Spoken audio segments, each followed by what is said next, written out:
வணக்கம். நீங்கள் கேட்டுக்கொண்டிருப்பது தமிழ் வானொலி. நான் உங்கள் தோழி. இன்னைக்கு நாம பார்க்க போற கதை 60 வயதில் தனிமை.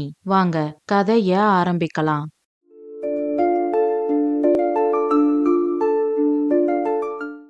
அத்தியாயம் 1. அந்த நகரத்தில் புதிதாக முளைத்துக் கொண்டிருந்த அப்பார்ட்மெண்ட்டுகளில் சுந்தர் நிவாஸ் அப்பார்ட்மெண்ட்டும் ஒன்று. அந்த அப்பார்ட்மெண்ட் வாசிகள் வெளியே அனாவசியமாக தலைகாட்ட மாட்டார்கள். அவரவர் வேலையை பார்த்து கொண்டு இருப்பார்கள். பக்கத்து வீட்டில் யார் இருக்கிறார்கள் என்பது கூட நிறைய பேருக்கு தெரியாது. பார்ப்பதற்கு எல்லாம் ஒன்றாக இருப்பது போல் தெரியும். ஆனால் அவர்கள் தனித்தனியாகத்தான் இருந்தார்கள். இப்பேற்பட்ட சுந்தர் நிவாஸ் அப்பார்ட்மெண்டில்தான் சி பிளாக்கில் 12ஆம் நம்பர் வீட்டில் சேகரும் ராதாவும் தனி குடித்தனம் நடத்தி கொண்டிருக்கிறார்கள். அவர்கள் அந்த அப்பார்ட்மெண்டிற்கு வந்து 2 மாதங்கள் தான் இருக்கும். காலை மணி 5:30 இருக்கும். அலாரம் அடித்தது. ராதா படுக்கையிலிருந்து எழுந்தாள். கைகளை நீட்டி சோம்பல் முறித்து கொண்டே படுக்கையிலிருந்து எழுந்தாள். பின் குளியலறைக்கு சென்று குளித்துவிட்டு பூஜை அறையில் விளக்கேற்றி விட்டு ஃப்ரிட்ஜிலிருந்து பால் பாக்கெட் எடுத்துக்கொண்டு சமையல் அறைக்கு வந்தாள். ஸ்டவ்வை ஆன் செய்து பாத்திரத்தை வைத்து பால் காய்ச்சி காஃபி போட்டாள். காஃபியை எடுத்துக்கொண்டு பால்கனிக்கு சென்றாள். பக்கத்தில் இருக்கும் பார்க்கில் நிறைய பேர் வாக்கிங் போய்கொண்டு இருந்தார்கள். அவர்களை பார்த்தபடி காஃபி குடித்து கொண்டு இருந்தாள். அப்பொழுது ஒரு வயதான தம்பதிகள் பேசிக்கொண்டே மெதுவாக வாக்கிங் போய்கொண்டு இருந்தார்கள். இவர்கள் பிளாக்கிற்கு எதிர் பிளாக்கில் இருப்பவர்கள். இவள் வீட்டு பால்கனியில் இருந்து பார்த்தால் அவர்கள் வீட்டு பால்கனி நன்றாக தெரியும். அவர்கள் யார், அவர்கள் பேர் என்ன, எதுவுமே இவளுக்கு தெரியாது. இவளை பற்றியும் அவர்களுக்கு தெரியாது. 2-3 முறை நேருக்கு நேர் சந்தித்ததால் ஒருவரை ஒருவர் பார்த்து லேசாக புன்னகைத்து கொண்டார்கள். அந்த சிநேகமான சிரிப்பை தவிர அவர்களோடு ராதாவிற்கு வேறு எந்த பழக்கமும் இல்லை. ஆனால் அவர்களை பார்க்கும் பொழுதெல்லாம் இவள் மனதிற்குள் ஏதோ ஒரு உணர்வு. அவர்களிடம் பேச வேண்டும், பழக வேண்டும் என்ற ஆவல். அது ஏன் என்று அவளுக்கு தெரியவில்லை. சில பேரை பார்க்கும் பொழுதே ஏண்டா இவர்களை சந்தித்தோம் என்று தோன்றும். சில பேரை பார்க்கும் பொழுது ஒன்றும் தோன்றவில்லை என்றாலும் அவர்களோடு பேசி பழகிய பிறகு மனிதர்களோடு பேசும் ஆசையே நம்மை விட்டு ஓடிவிடும். சில பேருடன் பேசி பழகிய பிறகு இன்னும் இவர்களோடு பேச மாட்டோமா என்று தோன்றும். சில பேரை பார்க்கும் பொழுதே அவர்களோடு பேச வேண்டும், பழக வேண்டும் என்று தோன்றும். அப்படித்தான் அந்த வயதானவர்களை பார்க்கும் பொழுது அவர்களோடு பேச வேண்டும், பழக வேண்டும் என்று ராதாவிற்கு தோன்றியது. அவர்கள் வாக்கிங் போவதையே பார்த்து கொண்டிருந்தாள். அவர்கள் யார், அவர்களுக்கு மகன் மகள் இருக்கிறார்களா, எங்கு இருக்கிறார்கள், அவர்கள் ஏன் இந்த வயதில் தனியாக இருக்க வேண்டும், இப்படி அவர்களை பற்றிய எண்ண சுழற்சியில் ராதா சிக்கிக் கொண்டு இருந்தாள். அப்பொழுது காலிங் பெல் ஓசை கேட்டு திடுக்கிட்டு திரும்பினாள். காஃபி டம்ளரை டைனிங் டேபிள் மேல் வைத்துவிட்டு கதவை திறந்தாள். கதவில் மாட்டியிருந்த பேக்கில் நியூஸ் பேப்பர் இருந்தது. பேப்பர் போடும் பையன்தான் காலிங் பெல் அடித்திருக்கிறான் என்று நினைத்து கொண்டு பேப்பரை எடுத்துக்கொண்டு திரும்பினாள். அப்பொழுது ராதா என்று கூப்பிட்டு கொண்டே பக்கத்து போர்ஷனில் இருக்கும் வசுமதி வந்தாள். ராதாவை பார்த்து புன்னகைத்தாள். ராதாவும் சிரித்தாள். வசுமதி கேட்டாள், இன்னைக்கு வெள்ளிக்கிழமை நம்ம அப்பார்ட்மெண்ட்ல உள்ள எல்லாரும் பக்கத்துல இருக்கிற அம்மன் கோவிலுக்கு போகலாம்னு முடிவு பண்ணிருக்கோம். வேனை அரேஞ்ச் பண்ணிருக்கோம். நீயும் வரியா? ஓ அப்படியா? அவர் இன்னும் தூங்குறாரு. அவர் எழுந்ததும் கேட்டுட்டு சொல்றேன். நான் வரலைனா எனக்காக வெயிட் பண்ண வேண்டாம். நீங்க எல்லாரும் போயிட்டு வாங்க. உனக்கு இப்பதான் கல்யாணம் ஆகி 3 மாசம் ஆகுது. அந்த அம்மன் சக்தி வாய்ந்த அம்மன். அந்த அம்மனை கும்பிட்டா கண்டிப்பா கூடிய சீக்கிரம் உங்களுக்கு குழந்தை பாக்கியம் கிடைக்கும். அதனாலதான் சொல்றேன் என்று வசுமதி சொன்னதும் ராதா சிரித்து கொண்டு அமைதியாக இருந்தாள். அப்பொழுது வசுமதியின் செல்போன் சினுங்கியது. பேசிக்கொண்டே அவள் லிப்ட் நோக்கி சென்றாள். இதுதான் சமயம் என்று ராதா உள்ளே வந்து விட்டாள். பின் வேகமாக சமையல் வேலைகளை ஆரம்பித்தாள். அவள் கணவன் சேகர் கண் விழித்தான். குளித்து முடித்துவிட்டு சாமி கும்பிட்டு விட்டு டைனிங் டேபிளுக்கு வந்தான். அவனுக்கு சூடாக தோசை சுட்டு கொண்டு வந்து தட்டில் வைத்துவிட்டு சட்னி எடுத்து பரிமாறினாள் ராதா. சாப்பிட்டு கொண்டே சேகர் சொன்னான், இந்த மாசம் கரண்ட் பில் கட்டணும். என்னோட கார்டெல்லாம் எப்போதும் வைக்கிற இடத்துல தான் இருக்கு. நீ அப்புறமா ஆன்லைன்ல கட்டிரு. சரிங்க. இன்னைக்கு காலையில பக்கத்து வீட்டு வசுமதிய பார்த்தேன். என்னவா, எல்லாரும் ஒன்னா டூர் போக போறாங்களா? ஆமா, ஆனா டூர் இல்ல, கோவிலுக்கு. என்னையும் கூப்பிட்டாங்க. அந்த அம்மனை வேண்டிக்கிட்டா நமக்கு சீக்கிரம் குழந்தை பிறக்குமா. இங்கேயுமா? கல்யாணம் ஆகி 3 மாசம்தானே ஆகுது. ஊர்ல இருந்தா எல்லாரும் இத பத்தியே பேசுவாங்கன்னு தான் நாம அவசர அவசரமா தனி குடித்தனம் வந்தோம். இங்கேயும் இதே பேச்சுத்தானா? ஆட்களும் இடமும் வேற, மத்தபடி எல்லாரோட எண்ணமும் ஒண்ணுதான் என்று சேகர் சொன்னதும் ராதா சிரித்தாள். சேகர் மேலும் சொன்னான், அவங்க கூடலாம் போக வேண்டாம். வர ஞாயித்துக்கிழமை நாம அந்த கோவிலுக்கு போயிட்டு வரலாம். அவங்க கூடலாம் அதிக பேச்சு வச்சுக்காத. சரிங்க. ஆனா அக்கம் பக்கத்துல இருக்கிறவங்க கூட எல்லாம் நாம இப்படியே பேசாம இருந்தா நல்லா இருக்குமா? பேசக்கூடாதுன்னு சொல்லல. அனாவசியமா பேச வேண்டான்னு தான் சொல்றேன். தேவையில்லாத பிரச்சனை நமக்கு எதுக்கு? சரிங்க என்று ராதா சொன்னதும் அவளை பார்த்து சிரித்துக்கொண்டே கை கழுவ சென்றான். பின் அவன் கை துடைக்க துண்டை நீட்டினாள்.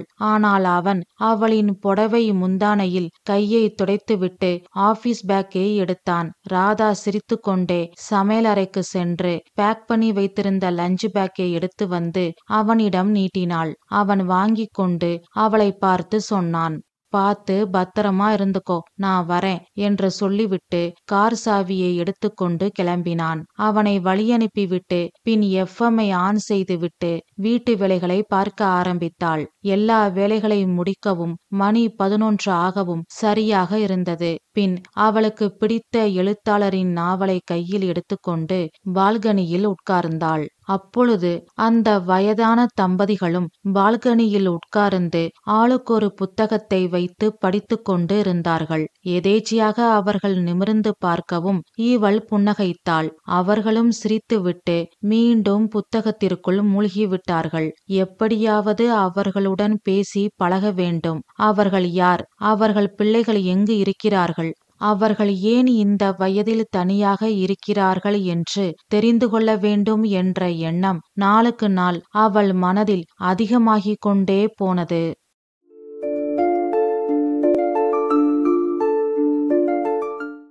அத்தியாயம் 2.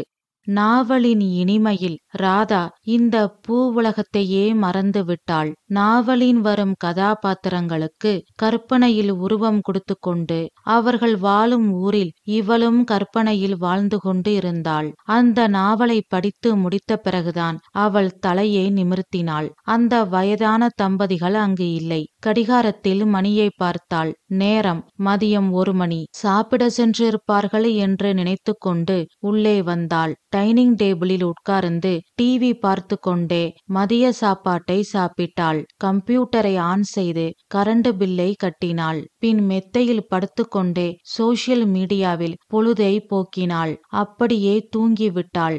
அவளின் செல்போன் ஒலித்தது. பதட்டமாக கண் விழித்தாள்.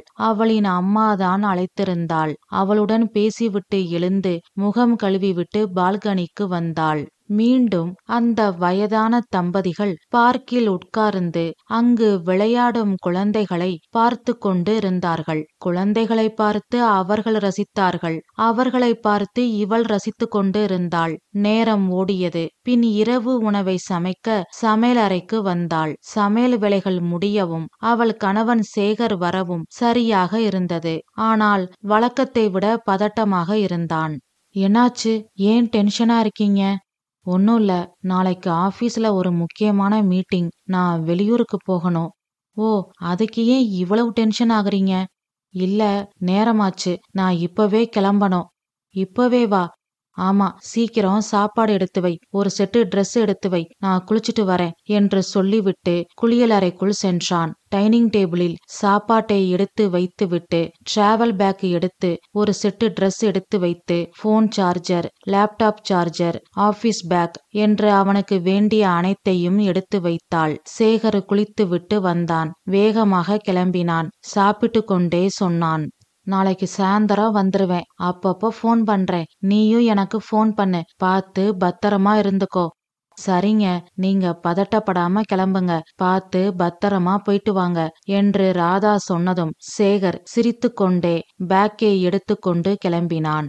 அவன் சென்ற பிறகு அந்த வீடு வெறுமையாக இருப்பது போல் அவளுக்கு தோன்றியது. பகலில் தனிமையில் இருந்திருக்கிறாள், ஆனால் திருமணத்திற்கு பிறகு இரவில் தனிமையில் இருப்பது இப்பொழுதுதான் முதல் முறை. அவளுக்கு என்னவோ போல் இருந்தது. ஓரிடத்தில் அவளால் நிலைகொள்ள முடியவில்லை. டிவி பார்த்தாள், போனில் சோசியல் மீடியாவில் கொஞ்ச நேரம் இருந்தாள், கேம் விளையாண்டாள், படம் பார்த்தாள். ஆனால் அவளுக்கு தூக்கம் மட்டும் வரவில்லை. பால்கனி கதவை திறந்து கொண்டு பால்கனிக்கு சென்றாள். அங்கு அந்த வயதான தம்பதிகள் தூக்கம் வராமல் பால்கனியில் நின்று வேடிக்கை பார்த்து கொண்டு இருந்தார்கள். அவர்களை பார்த்ததும் இவளுக்கு ஆச்சரியமாக இருந்தது. அவர்களுக்கும் இவளை பார்த்ததும் ஆச்சரியமாக இருந்தது. முதன்முறையாக இவளை பார்த்து பேசினார்கள். தூங்கலையா என்று அங்கிருந்து சைகை மூலம் கேட்டார்கள். தூக்கம் வரல, நீங்க தூங்கலையா என்று ராதா இங்கிருந்து சைகை மூலம் கேட்டாள். தூக்கம் வரல என்றார்கள் அவர்கள். இப்படியே சைகை மூலம் வெகு நேரம் பேசினார்கள். பின் ராதா கேட்டாள், கீழே பார்க்குக்கு வரீங்களா, நாம பேசிட்டு இருக்கலாம் என்று சைகை மூலம் கேட்டாள். அவர்களும் சரி என்றார்கள். பின் ராதா வீட்டை பூட்டிக் கொண்டு போனை எடுத்துக்கொண்டு கிளம்பினாள். அவர்களும் வந்தார்கள். மணி இரவு 9. பார்க்குக்கு செல்லும் ராதாவை பார்த்து செக்யூரிட்டி கேட்டான், அம்மா இந்த நேரத்துல எங்கம்மா போறீங்க? பார்க்குக்கு. தூக்கம் வரலையா? சாரு வீட்ல இல்லையா? ஆமாண்ணே, சாரு வெளியூர் போயிருக்காங்க, எனக்கு தூக்கம் வரல, அதான் பார்க்குல கொஞ்ச நேரம் இருக்கலாம்னு. சரிம்மா, பார்த்து கவனம், ஏதாவது நான் ஒரு குரல் கொடுங்க, நான் வரேன். சரினே என்று சொல்லிவிட்டு ராதா பார்க்கிற்கு சென்றாள். அந்த வயதான தம்பதிகளும் வந்தார்கள். அவர்களை பார்த்ததும் அவர்கள் காலில் விழுந்து ஆசீர்வாதம் வாங்கினாள் ராதா. நல்லா இருமா, உன் பேர் என்ன என்றார்கள். ராதா, உங்க பேரு என்று ராதா கேட்டதும் என் பேரு கௌரி, என் பேரு முத்துகிருஷ்ணன் என்றார்கள். பின் மூவரும் அங்கிருந்த கல்பெஞ்சில் உட்கார்ந்தார்கள். கௌரி கேட்டாள், உன் வீட்டுக்காரரு வெளியூர் போயிருக்காரா? ஆமாமா, இதுதான் நான் ராத்திரியில தனியா இருக்கிறது, அதான் எனக்கு தூக்கம் வரல. உங்க ஊர் எது? உன் கூட பிறந்தவங்க எத்தனை பேரு? எங்க ஊரு அரசம்பட்டி. என் கூட பிறந்தவங்க ஒரு தங்கச்சி ஒரு தம்பி. எங்க வீடு எப்பவுமே கலகலன்னு இருக்கும். தாத்தா பாட்டி வீடு, சித்தப்பா வீடு எல்லாம் பக்கத்து பக்கத்துல, அதனால எப்பவும் பேச்சும் சிரிப்புமா இருக்கும். இங்கதான் பக்கத்து பக்கத்துல இருந்தாலும் ரொம்ப தூரமா தனியா இருக்கிற மாதிரி இருக்கு என்று கௌரி சொன்னதும் முத்துகிருஷ்ணன் சொன்னார், வாஸ்தவந்தாமா, பணத்துக்கு பின்னாடி மனுஷன் எந்திரமா ஓட ஆரம்பிச்ச பிறகு மனசு சிரித்து குறுகி போச்சு. யாரு கூடவும் பேசவோ அடுத்தவங்க நலன்ல அக்கறை காட்டவோ இங்க யாருக்கும் நேரம் இல்ல. உண்மைதான்ப்பா என்று ராதா சொன்னதும் முத்துகிருஷ்ணன் கண்கள் கலங்கியது. ஐயோ, ஏன் கண் கலங்குறீங்க? நான் ஏதாவது தப்பா சொல்லிட்டேனா என்று ராதா பதட்டமாக கேட்டாள். அவள் கையை பிடித்து கொண்டு கௌரி சொன்னாள், ஒண்ணுல்லம்மா, நீ அப்பான்னு சொன்னதும் அவருக்கு எங்க பையன் ஞாபகம் வந்திருக்கும். ஓ, உங்களுக்கு பையன் இருக்காரா? எங்க இருக்காரு? உங்களுக்கு எத்தனை பசங்க? எங்களுக்கு ஒரே பையன்தாமா, பேரு கார்த்திக், வெளிநாட்டுல இருக்கான். ஓ, நீங்களும் உங்க மகன் கூட போயிருக்கலாமே, இங்க ஏன் தனியா இருக்கீங்க? அதுக்கு எங்க உடல்நில சம்மதிக்கணுமே, அதை விட முக்கியமான ஒரு ஆள் சம்மதிக்கணும். அது யாருமா? எங்க மருமக அமுதா. ஏன் அவங்க சம்மதிக்க மாட்டாங்களா? அவங்களுக்கும் உங்களுக்கும் சேச்ச எந்த பிரச்சனையும் இல்ல. அவளோட எண்ணம் நியாயம்தான், ஆனா மூளைக்கு தெரிஞ்ச நியாயம் மனசுக்கு தெரிய மாட்டேங்குதே. என்னம்மா சொல்றீங்க? எனக்கு புரியல. அது ஒரு பெரிய கதைமா. ஓ, உங்களுக்கு விருப்பம் இருந்தா, நீங்க தப்பா நினைக்கலைனா அந்த கதைய கொஞ்சம் சொல்றீங்களா என்று ராதா கேட்டதும் கௌரி கணவன் முத்துகிருஷ்ணனை பார்த்தாள். முத்துகிருஷ்ணன் சொன்னார், சொல்லு, யாருக்கிட்டையாவது மனசு விட்டு பேசினாதானே நம்ம மனபாரம் குறையும், சொல்லு என்று முத்துகிருஷ்ணன் சொன்னதும் கௌரி அவர்கள் கதையை சொல்ல ஆரம்பித்தாள்.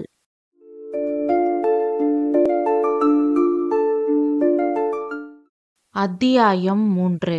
பட்டணத்தின் நெரிசல், பரபரப்பு என்று எதுவும் இல்லாத அமைதியான தூய்மையான பசுமையான மண் வாசத்தின் நறுமணம் கமழும் அழகான கிராமம் அது. அந்த கிராமத்திலிருந்து கல்லூரிக்கு சென்று படித்த முதல் ஆள் என்ற பெருமை எப்பொழுதுமே முத்துகிருஷ்ணனுக்கு உண்டு. சிறுவயதில் அவரிடம் யாராவது விளையாட பந்து வேண்டுமா என்று கேட்டால், பந்து வேண்டாம், எழுத நோட்டும் பேனாவும் வாங்கித் தாருங்கள், அது போதும் என்பார். படிப்பின் மேல அதிக ஆர்வம். அவரின் அப்பா மாடசாமி விவசாயி. மகனின் படிப்பு ஆர்வத்தை பார்த்து பிரமித்து போனார். கஷ்டப்பட்டு முத்துகிருஷ்ணனை படிக்க வைத்தார். கல்லூரி, இளம் வயது, பார்ப்பதையெல்லாம் ரசிக்கும் பருவம். கௌரியை சந்தித்தார். கேட்க வேண்டுமா? உள்ளத்தில் காதல் மலர் அரும்பியது. கௌரி பெரிய இடத்து பெண், பக்கத்து ஊரு தலைவரின் மகள். கல்லூரியிலிருந்து வீட்டிற்கும் வீட்டிலிருந்து கல்லூரிக்கும் கௌரியை அழைத்து செல்ல கருப்பாக குண்டாக பார்ப்பதற்கு கருங்குன்று போல் கரடு முரடாக இருக்கும் 2 ஆட்கள். கட்டுப்பாடு இருக்கும் இடத்தில்தான் வேகமாக காதல் நுழையும். காதலை வேலி போட்டு தடுத்திட முடியுமா என்ன? கல்லூரியின் பேச்சு போட்டியில் முத்துகிருஷ்ணனின் பேச்சுக்கு அடிமையானாள் கௌரி. இன்னிசை நிகழ்ச்சியில் கௌரி பாடியதை கேட்டு அவளின் குரலுக்கு பித்தனானார் முத்துகிருஷ்ணன். பின் என்ன? முதலில் கண்கள் பேசிக்கொண்டது, பின் இதழ்கள் புன்னகைத்தன. இருவரும் பேச ஆரம்பித்தார்கள். உள்ளம் இடமாறியது. காதல் மலர் மலர்ந்து நறுமணத்தை பரப்பி அவர்கள் வீட்டிற்கு தெரியப்படுத்தியது. கேட்க வேண்டுமா? ஒரு மிகப்பெரிய போராட்டமே நடந்தது. இறுதியில் வென்றது கௌரி முத்துகிருஷ்ணன் காதல்தான். இரு வீட்டாரின் எதிர்ப்பை மீறி நண்பர்கள் உதவியோடு ரிஜிஸ்டர் ஆபீஸில் கல்யாணம் நடந்து முடிந்தது. இரு வீட்டாருக்கும் பயந்து வேறு ஊருக்கு சென்றார்கள். குடும்பத்தை நடத்த வேண்டும். முதல் ஓரிரு மாதங்களுக்கு நண்பர்கள் பணம் கொடுத்து உதவினார்கள். பின் முத்துகிருஷ்ணனுக்கு ஜவுளி கடையில் வேலை கிடைத்தது. அக்கம் பக்கத்தில் இருந்த குழந்தைகளுக்கு கௌரி டியூஷன் எடுத்தாள். கிடைக்கும் வருமானத்தில் சிக்கனமாக குடும்பம் நடத்தினார்கள். பாதியில் நின்ற படிப்பை கரஸ்பாண்டன்ஸ் மூலம் படித்து முடித்தார்கள். படிப்பு முடிந்ததும் அதே ஜவுளி கடையில் மேனேஜர் வேலை கிடைத்தது. கௌரிக்கு பக்கத்தில் இருக்கும் பள்ளிக்கூடத்தில் வேலை கிடைத்தது. வாழ்க்கை நன்றாக போனது.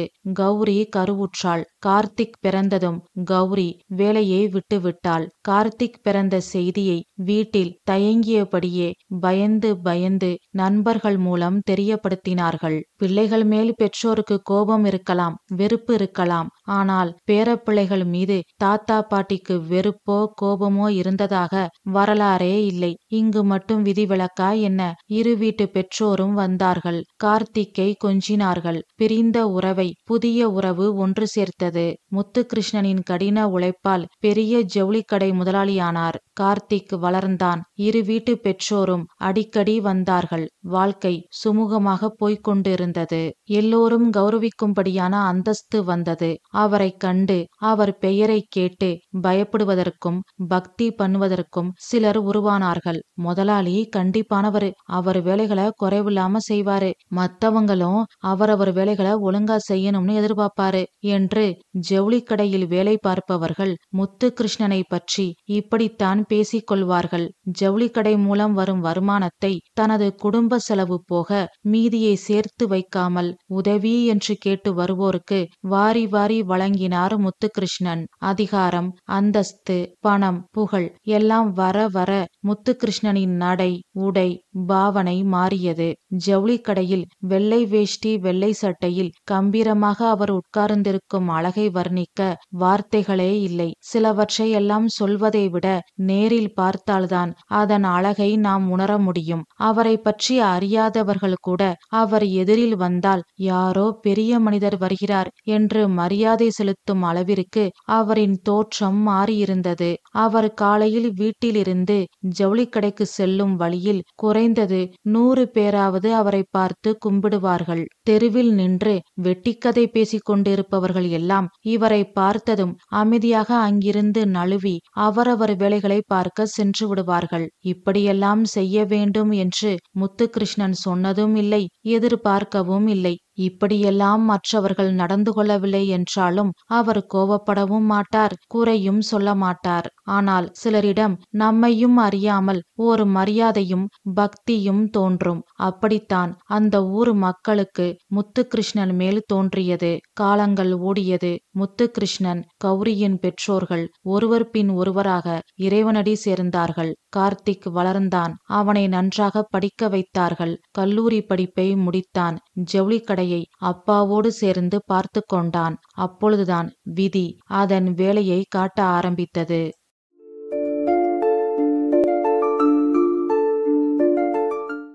அத்தியாயம் 4. மாலை மறைந்து இருள் சூழ ஆரம்பித்த நேரம். அவர்கள் வீட்டிற்கு பக்கத்தில் புதிதாக ஒரு அடுக்குமாடி குடியிருப்பு ஒன்றை ஒரு தனியார் நிறுவனம் கட்டிக்கொண்டு இருந்தது. அங்கு கட்டட வேலை செய்பவர்களுக்கு பக்கத்திலேயே டென்ட் அமைத்து கொடுத்திருந்தார்கள். கட்டட வேலை முடிந்து அவசரமாக பக்கத்தில் போட்டிருக்கும் டென்ட்டுக்குள் நுழைந்து ராத்திரி சாப்பாட்டிற்கு அடுப்பில் ஒரு மண் பாத்திரத்தை வைத்து உலை வைத்து கொண்டிருந்தார்கள் அங்கு வேலை செய்யும் பெண்கள். அதனை பார்க்கும் பொழுது முத்துகிருஷ்ணனுக்கு அவரின் சொந்த கிராமம் நினைவிற்கு வந்தது. அம்மா கையால் பழைய சாதத்தை சாப்பிட்டாலும் அது தேவாமிர்தமாக இருக்கும் என்று நினைத்து கண் கலங்கினார். அப்பொழுது அவரின் செல்போன் சினுங்கியது. செல்போனில் வந்த தகவல் அவர் தலையில் பேரிடியை இறக்கியது. ஆம், அவரின் ஜவுளி கடையில் தீ விபத்து. விஷயம் அறிந்து கௌரி, முத்துகிருஷ்ணன், கார்த்திக் ஜவுளி கடைக்கு சென்றார்கள். கடைக்கு வரும் வாடிக்கையாளர்கள் அங்கே சாப்பிடுவதற்காக மேல் தளத்தில் ஹோட்டல் ஒன்றை ஆரம்பித்திருந்தார் முத்துகிருஷ்ணன். அங்கு கேஸ் லீக் ஆகி தீ விபத்து ஏற்பட்டு உள்ளது. கடையை இன்சூரன்ஸ் செய்திருந்ததால் ஓரளவிற்கு தப்பிக்க முடிந்ததே தவிர மீண்டும் ஜவுளி கடை ஆரம்பிக்க பணம் இல்லை. மறுபடியும் ஆரம்பித்த இடத்திற்கே வந்து விட்டார்கள். வாழ்க்கையே வெறுத்து போய் அடுத்து என்ன செய்வது என்று தெரியாமல் முத்துகிருஷ்ணன் தடுமாறினார். அப்பொழுது கார்த்திக் தான் அவருக்கு உற்ற துணையாக இருந்தான்.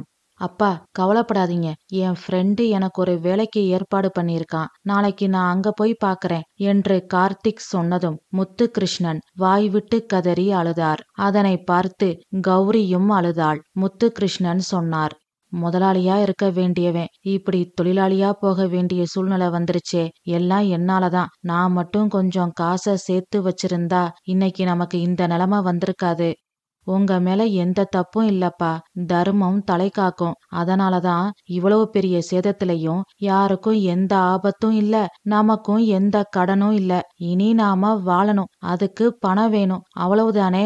நான் பாத்துக்கிறேன்பா. என்ன நல்லா படிக்க வச்சிருக்கீங்க, நான் வேலைக்கு போய் சம்பாதிக்கிறேன்பா என்று சொன்ன கார்த்திக்கை பெருமையாக பார்த்தார்கள் முத்துகிருஷ்ணனும் கௌரியும். மறுநாளில் இருந்து கார்த்திக் வேலைக்கு போக ஆரம்பித்தான். வரும் வருமானத்தை வைத்துக்கொண்டு சிக்கனமாக குடும்பத்தை நடத்தினார்கள். மாதங்கள் ஓடின. கார்த்திக் வேலை பார்க்கும் ஆபீஸில் அக்கவுண்டன்ட் பிரிவில் அமுதா புதிதாக வேலைக்கு சேர்ந்தாள். அமுதா பளிச்சென்று துடைத்து வைத்த விக்கிரகம் மாதிரி களையான முகம், குழந்தை போல் சிரிப்பு, கண்ணில் ஓர் வசீகரம் ஜொலித்து கொண்டே இருக்கும். கண்டதும் காதலில் கார்த்திக்கிற்கு அமுதாவை பார்த்த பிறகுதான் நம்பிக்கையே வந்தது. காதல், இந்த சொல்லில் ஏதோ ஒரு ஈர்ப்பு இருக்கிறது. அந்த ஈர்ப்பு விசை இல்லை என்றால் பூமியே சுற்றாது. அமுதா குடும்பத்தை பற்றி சொல்ல வேண்டும் என்றால் நடுத்தர குடும்பம். வரவுக்கும் செலவுக்கும் சரியாக இருக்கும். சில மாதங்களில் மாத பட்ஜெட்டில் துண்டு கூட விழுகும். ஒரு சில மாதங்களில் பெரிய வேஷ்டியே விழுகும். அதனை சமாளிக்க கடன் வாங்க வேண்டும். அதனை அடைக்க மறுபடியும் சம்பாதிக்க வேண்டும். இப்படியே பணம் பணம் என்று அவள் எந்திரமாக ஓடிக்கொண்டிருக்கிறாள். கார்த்திக்கிடம் அமுதா சாதாரணமாகத்தான் பேசினாள், பழகினாள். ஆனால் அவனால் அவளிடம் அப்படி பழக முடியவில்லை. உள்ளேயே வைத்து கொண்டு தவிப்பதை விட சொல்லிவிடுவது மேல் என்று ஒரு நாள் முடிவெடுத்து துணிந்து அவன் காதலை அவளிடம் சொல்லிவிட்டான். அவள் பதட்டப்படவில்லை, வெட்கப்படவில்லை, பயந்து தலைகுனியவில்லை. அவனை நேருக்கு நேர் பார்த்து நிதானமாக சொன்னாள், இங்க பாருங்க கார்த்திக், நான் ரொம்ப பிராக்டிக்கல். இந்த காலத்துல காதல், அன்பு இதெல்லாம் ரெண்டாம் பட்சம்தான். காசு இருந்தாதான் அன்பு, காதல் எல்லாம். இல்லைன்னா எப்பவுமே சண்டைதான். காசுக்கு இருக்கும் மரியாதை இங்க பாசத்துக்கு இல்ல. அதனால எனக்கு இந்த காதல் மேலலாம் நம்பிக்கை இல்ல. அதுக்காக கல்யாணமே பண்ணிக்காம சாமியாரா போக போறியான்னு கேட்டா என்னோட பதில் சத்தியமா இல்ல. கண்டிப்பா யாரோ ஒருத்தரை கல்யாணம் பண்ணிக்கத்தான் போறேன். அதுக்கு நல்லா தெரிஞ்ச உங்களையே கல்யாணம் பண்ணிக்கிறேன் என்று அமுதா சொன்னதும் கார்த்திக் முகத்தில் 1000 வாட்ஸ் பல்பு எரிந்தது. அமுதா மேலும் சொன்னாள், ஆனா ஒரு கண்டிஷன். முதல்ல உங்க குடும்பத்தை பத்தி சொல்லுங்க. நான் என் குடும்பத்தை பத்தி சொல்றேன். 2 பேரோட வருமானத்தை வச்சு முதல்ல குடும்பம் நடத்த முடியுமான்னு பாப்போம். அப்புறம் கல்யாணத்தை பத்தி முடிவு பண்ணிக்கலாம் என்று அமுதா சொன்னதும் அவளின் யதார்த்தமான பேச்சு, துணிச்சலான நடவடிக்கை, எதிர்காலத்தை திட்டமிடுதல் என்று அனைத்தையும் பார்த்து வாயடைத்து நின்றான் கார்த்திக். பின் அவனின் குடும்பத்தை பற்றி சொன்னான். அவள் வீட்டை பற்றி அவள் சொன்னாள். இருவரின் வருமானத்தை வைத்து திட்டமிட்டாள். பின் சொன்னாள், ஓகே, நான் எங்க வீட்ல பேசுறேன், நீங்க உங்க வீட்ல பேசுங்க. 2 பேரு வீட்லயும் ஓகேனா நாம மேற்கொண்டு பேசலாம் என்று சொல்லிவிட்டு அமுதா அங்கிருந்து கிளம்பினாள். கார்த்திக் வீட்டிற்கு வந்தான். வழக்கத்திற்கு மாறாக கார்த்திக்கின் முகத்தில் தெரியும் சந்தோஷத்தை கௌரி கவனித்தாள். பின் அப்பா அம்மாவிடம் கார்த்திக் விஷயத்தை சொன்னான். அவர்களுக்கு சந்தோஷத்தில் தலைகால் புரியவில்லை. அமுதாவை பற்றி கார்த்திக் சொல்ல சொல்ல அவளை இப்பொழுதே பார்த்து விட மாட்டோமா என்று முத்துகிருஷ்ணனும் கௌரியும் ஏங்கினார்கள். அன்று இரவு கார்த்திக்கிற்கு அமுதா போன் செய்தாள். ஹலோ அமுதா. கார்த்திக், உங்க வீட்ல பேசிட்டீங்களா? பேசிட்டேன். என்ன சொன்னாங்க? எங்க அப்பா அம்மாவுக்கு சம்மதம். உன்னை பார்க்க ஆவலா இருக்காங்க. ரொம்ப சந்தோஷம். எங்க வீட்லயும் சரின்னு சொல்லிட்டாங்க. உங்க அப்பாவை எங்க அப்பாவுக்கு தெரியுமா? என் படிப்புக்கு கூட உங்க அப்பா ஹெல்ப் பண்ணிருக்காராம். அப்படியா? ஆமா, எங்க அப்பா சொன்னாரு. எனக்கு அது பத்தியெல்லாம் ஒன்னும் தெரியாது, சாரி. இதுல என்ன இருக்கு? எதுக்கு சாரி? எங்க அப்பா இந்த மாதிரி நிறைய பேருக்கு உதவி செஞ்சிருக்காரு. நல்ல விஷயம்தான். ஆனா அப்படி உதவி செஞ்சுதான் இப்போ இன்னைக்கு இந்த நிலைமையில இருக்கீங்க என்று அமுதா சொன்னதும் கார்த்திக்கின் உள்ளத்தில் ஏதோ ஒன்று உறுத்தியது. அமுதா மேலும் சொன்னாள், சரி, அத விடுங்க. அது முடிஞ்சு போன கதை. அத பத்தி பேசி இப்போ ஒன்னும் ஆக போறதில்ல. எங்க வீட்ல எல்லாருக்கும் சம்மதம். நாளைக்கு ஞாயித்துக்கிழமை சாயந்தரம் 6 மணிக்கு மேல கோவிலுக்கு உங்க அப்பா அம்மாவை கூட்டிட்டு வாங்க.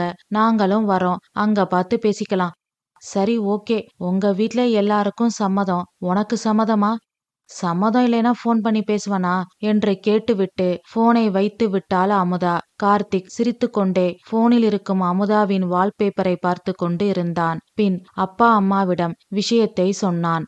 பொண்ணு பார்க்க வீட்டுக்கு போனா அவங்க வீட்டையும் பார்த்த மாதிரி இருக்கும்னு நினைச்சேன். இப்படி கோவிலுக்கு வர சொல்லிட்டாங்களே என்று கௌரி சொன்னதும் முத்துகிருஷ்ணன் சொன்னார், கௌரி, நம்ம பையனுக்கு பொண்ண கட்டி வைக்க போறோமா இல்ல அவங்க வீட்டையா? நமக்கு மருமக வேணும். நம்ம வீட்ல விளக்கேத்த போறவள மங்களகரமா கோவில வச்சு பார்க்க போறோம்னு நான் ரொம்ப சந்தோஷமா இருக்கேன். நீ என்னடானா என்று முத்துகிருஷ்ணன் சொன்னதும் கௌரி சிரித்தாள். மறுநாள் கோயிலில் பெண் பார்க்கும் படலம் நடந்தது.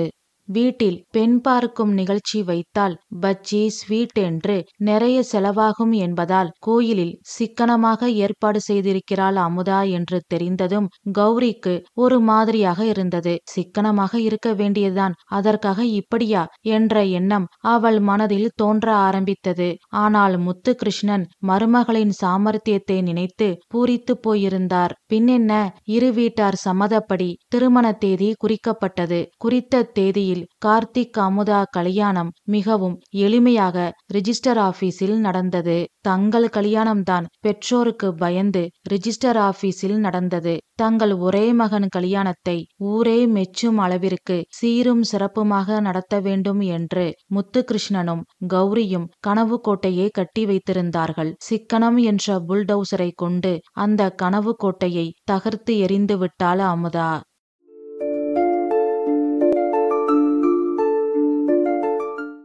அத்தியாயம் 5. கார்த்திக் அமுதா திருமணம் முடிந்து 2 வருடங்கள் ஆகிவிட்டது. இந்த 2 வருடத்தில் அவர்கள் வீட்டில் எவ்வளவோ மாற்றங்கள். முன்பெல்லாம் இரவு முத்துகிருஷ்ணன், கௌரி, கார்த்திக் என்று எல்லோரும் ஒன்றாக உட்கார்ந்து சாப்பிடுவார்கள். ஆனால் இப்பொழுது முத்துகிருஷ்ணனும் கௌரியும் மட்டும்தான் ஒன்றாக சாப்பிடுகிறார்கள். ஆபீஸ் முடிந்து வந்ததும் ஆன்லைன் மூலம் வீட்டிலிருந்தே வேலை பார்த்து சம்பாதிக்கும் வழியை அமுதா சொன்னதும் அதனை முழு மனதோடு எல்லோரும் ஏற்றுக்கொண்டதன் விளைவு இப்பொழுது முத்துகிருஷ்ணனும் கௌரியும் மட்டும்தான் இரவில் ஒன்றாக சாப்பிடுகிறார்கள். கார்த்திக்கும் அமுதாவும் ஆன்லைன் வேலையை முடித்துவிட்டு இரவு 10 மணிக்கு மேல் சாப்பிடுகிறார்கள். சாப்பிடும் பொழுதும் வேலை, வருமானம் இதை பற்றியேதான் அமுதா பேசுவாள். கார்த்திக் கேட்டுக்கொண்டிருப்பான் அல்லது அமுதா கேட்கும் கேள்விகளுக்கு பதில் சொல்லிக் கொண்டு இருப்பான். ஒரு கணவன் மனைவிக்குள் இருக்கும் காதல் சீண்டல்கள், பார்வையால் பரிமாறிக்கொள்ளும் உணர்வுகள் என்று எதற்கும் கார்த்திக் வாழ்க்கையில் இடமில்லாமல் போய்விட்டது. பணம் பணம் இதை தவிர அமுதா வாயிலிருந்து வேறு சொற்கள் வராது. ஒரு நாள் பக்கத்து வீட்டு பரிமளம் வந்திருந்தாள். அவள் மருமகளுக்கு வளைகாப்பு. அதனால் கௌரியையும் அமுதாவையும் அழைக்க வந்திருந்தாள். அப்பொழுது அமுதாவை பார்த்து பரிமளம் கேட்டாள், என்ன அமுதா, நீ எப்போ நல்ல செய்தி சொல்ல போற? உனக்கும் இந்த மாதிரி வளகாப்பு பண்ணி பார்க்கணும்னு எங்களுக்கு ஆசை இருக்காதா? உங்க ஆசைக்கெல்லாம் நாங்க பிள்ளை பெத்துக்க முடியாது. என்ன அமுதா இப்படி பேசுற? குழந்தையும் தெய்வமும் ஒண்ணு, அத வேண்டாம்னு சொல்லலாமா? நாங்க வேண்டான்னு சொல்லலையே. உங்க ஆசைக்கும் அவசரத்துக்கும் எங்களால பெத்துக்க முடியாதுன்னு சொல்றேன். நாங்க சும்மா அவசரப்படல. எங்களுக்கும் வயசாயிட்டே போகுது. இப்பவே உட்கார்ந்தா எந்திரிக்க முடியல, எந்திரிச்சா உட்கார முடியல. காலகாலத்துல ஒரு பிள்ளைய பெத்து கொடுத்துட்டா அத கண் நிறைய பாத்துட்டு அத வளர்த்து கொடுத்துருவோம். அதுக்காகத்தான் அவசரப்படுறோம். இங்க பாருங்க, இந்த காலத்துல குழந்தை வளர்க்கறதெல்லாம் பெரிய விஷயமே இல்ல. பணம் சம்பாதிக்கிறதான் பெரிய விஷயம். குழந்தைய பெத்துட்டா மட்டும் பத்தாது. அத நல்ல பள்ளிக்கூடத்துல சேர்த்து படிக்க வைக்கணும். ஸ்கூல் ஃபீஸு, டியூஷன் ஃபீஸு நினைச்சு பார்த்தாலே தலை சுத்துது. முதல்ல நாங்க பணத்தை சம்பாதிச்சுக்கிறோம், அப்புறம் பாத்துக்கலாம் குழந்தையெல்லாம். அமுதா, புரியாம பேசாத. பணத்தை எந்த வயசுலயும் சம்பாதிக்கலாம். ஆனா குழந்தைய காலகாலத்துல பெத்துக்கணும். சரி, அப்போ நான் பெத்து தரேன். அதோட ஸ்கூல் ஃபீஸு, காலேஜ் ஃபீஸு எல்லாம் நீங்க தான் கட்டணும். உங்களுக்கு சம்மதம்னா சொல்லுங்க என்று அமுதா கேட்டதுதான் தாமதம். பரிமளம் அந்த இடத்தை விட்டு மாயமாக மறைந்து விட்டாள் சிரித்து கொண்டே. அமுதா வேலைக்கு கிளம்பினாள். அமுதாவின் பேச்சு, நடவடிக்கை எதுவுமே கௌரிக்கும் முத்துகிருஷ்ணனுக்கும் பிடிக்கவில்லை. அவள் வேலைக்கு சென்ற பிறகு கௌரி முத்துகிருஷ்ணனிடம் கேட்டாள், ஏங்க, குழந்தை பெத்துக்கிட்டவங்க யாரும் சம்பாதிக்கலையா, சாதிக்கலையா, குழந்தைய வளர்க்கலையா? என்னவோ இவ ஒருத்திதான் ஊர் உலகத்துல இல்லாத சம்பாத்தியம் சம்பாதிக்கிறா. புரியுது கௌரி, ஆனா என்ன பண்றது? உன் மருமக கிட்ட வாய கொடுத்து வாங்கி கட்டிக்க முடியுமா? நாம ஏதாவது சொன்னா உன் மருமக என்ன சொல்லுவா? இதுக்கெல்லாம் நீங்க தான் காரணம். ஊரெல்லாம் தானம் தர்மம் பண்ணாம இருந்திருந்தா இன்னைக்கு நமக்கு இந்த நிலைமை இல்ல. காசு பணம் இருந்திருக்கும். நாங்களும் எந்த கவலையும் இல்லாம குழந்தைய பெத்துக்கிட்டு சந்தோஷமா இருந்திருப்போம் அப்படின்னு பழிய நம்ம மேல தூக்கி போட்டுருவா. ஆமா, நன்றி கெட்டவ. இவளே நம்ம காசுலதான் படிச்சிருக்கா. அந்த நன்றி கொஞ்சமாவது இருக்கான்னு பாருங்க. அந்த நன்றி கடனுக்காகத்தான் நம்ம மகனோட அவ சந்தோஷமா வாழ்ந்துட்டு இருக்கா. இந்த வீட்டோட வரவு செலவை பொறுப்பா கவனிச்சு பேங்க்ல சேவிங்ஸ் அக்கௌண்ட் பேலன்ஸ ஏத்திருக்கா. பொறுப்பு, எதிர்காலத்தை திட்டமிடுறது, பிராக்டிக்கலா இருக்கிறதுல நம்ம மருமகளை அடிச்சுக்க ஆளே இல்ல. என்ன பாசம், அன்பு அப்படின்னா என்னன்னு கேக்குறா. அவ்வளவுதான், போக போக சரியாயிடும். காலம் எல்லாத்தையும் மாத்தும் என்று சொல்லிவிட்டு புத்தகத்தை படிக்க ஆரம்பித்தார் முத்துகிருஷ்ணன். அன்று மாலை வேலை விட்டு வரும்போது பொழுது அமுதா உற்சாகமாக வந்தாள். கார்த்திக்கின் முகம் வாடியிருந்தது.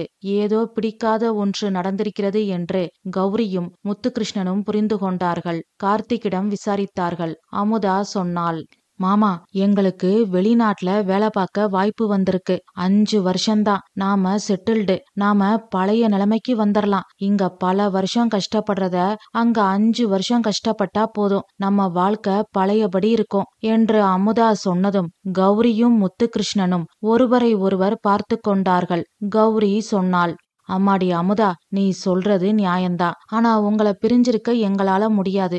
எத்தனை வருஷம் ஆனாலும் பரவாயில்ல, இங்கேயே வேலை பாருங்க. அத்தை, இந்த சென்டிமெண்ட்ஸ் எல்லாத்தையும் குப்பையில போடுங்க. வாய்ப்பு ஒரு தரம்தான் வரும். காத்து உள்ள போதே தூத்திக்கணும். நாம மிடில் கிளாஸ் வாழ்க்கை வாழ்ந்தது போதும். 4 பேரு மதிக்கிற மாதிரி பணக்காரங்க ஆகணும். அமுதா, அன்பு, பாசம், சென்டிமெண்ட்ஸ் இல்லைனா நீ இல்ல, நான் இல்ல. பணத்துக்கு குடுக்கற முக்கியத்துவத்தை வயசான எங்களுக்கும் குடுமா. எல்லாரும் ஒன்னா இருக்கிற சந்தோஷம் கோடி ரூபாய் சம்பாதிக்கும் போது கிடைக்காதுமா. சபா, ஆரம்பிச்சிட்டீங்களா? நீங்களும் சம்பாதிக்காதீங்க, எங்களையும் சம்பாதிக்க விடாதீங்க. அன்பு பாசம்னு வசனம் பேசிக்கிட்டு எங்களையும் முன்னேற விடாதீங்க. கடைசி வரைக்கும் இப்படியே வாழ்க்கை முழுக்க போராடிக்கிட்டே இருப்போம். ஒன்னா ஒத்துமையா போராடும் போது கிடைக்கிற சந்தோஷம் தனியா இருந்து சாதிக்கும் போது கிடைக்காது அமுதா. எங்களுக்கு இருக்கிறது ஒரே ஒரு பையன். அவன் வாழ்க்கை நல்லா இருக்கணும், அத நாங்க கண்குளிர பாக்கணும்னு ஆசைப்படுறோம். அது தப்பா? அளவுக்கு மீறி ஆசைப்பட்டா தப்புதான். நாங்க இப்படி ஒரு முடிவு எடுத்ததுக்கே நீங்க தான் காரணம். இப்போ என்ன குறை சொல்றீங்களா? நாங்க காரணமா? ஆமா, எல்லாரும் ஒன்னா இருக்கணும்னு நினைச்சிருந்தா பணத்தை சேர்த்து வச்சிருப்பீங்க.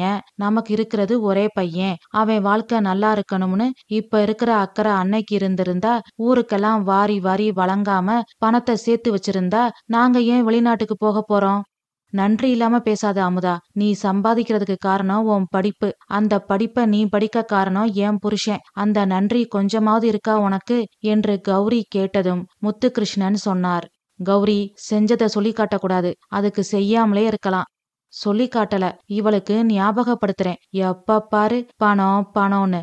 ஆமா, எனக்கு பணம் தான் முக்கியம் என்று சொல்லிவிட்டு கணவன் கார்த்திக்கை பார்த்து அமுதா சொன்னாள். இங்க பாருங்க, எனக்கு பணம் தான் முக்கியம். நான் வெளிநாட்டுக்கு போறேன். நீங்க வரீங்கன்னா என் கூட வாங்க. இல்ல உங்க அப்பா அம்மா கூட இருக்கீங்கன்னா இங்கேயே இருங்க. கூடிய சீக்கிரம் வக்கீல் நோட்டீஸ் வரும் என்று சொல்லிவிட்டு அமுதா உள்ளே சென்றாள். எல்லோரும் பேரதிர்ச்சியோடு நின்றார்கள்.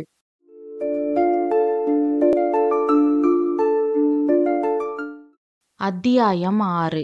மகன் மருமகளோடு சந்தோஷமாக வாழ்ந்து பேரன் பேத்திகளோடு கூட்டு குடும்பமாக வாழ ஆசைப்பட்டார்கள் முத்துகிருஷ்ணனும் கௌரியும். ஆனால் அமுதா அதற்கு தடையாக இருந்தாள். சிறு வயதிலிருந்தே காசிற்கும் பணத்திற்கும் அவள் நிறைய கஷ்டப்பட்டு இருக்கிறாள். பணம் இல்லாத காரணத்தினால் உறவினர்களால் அவளது குடும்பம் அவமானப்படுத்தப்பட்டு ஒதுக்கப்பட்டு இருக்கிறது. அதெல்லாம் அவள் மனதில் ரணமாக ஆறாத வடுவாக இருக்கிறது.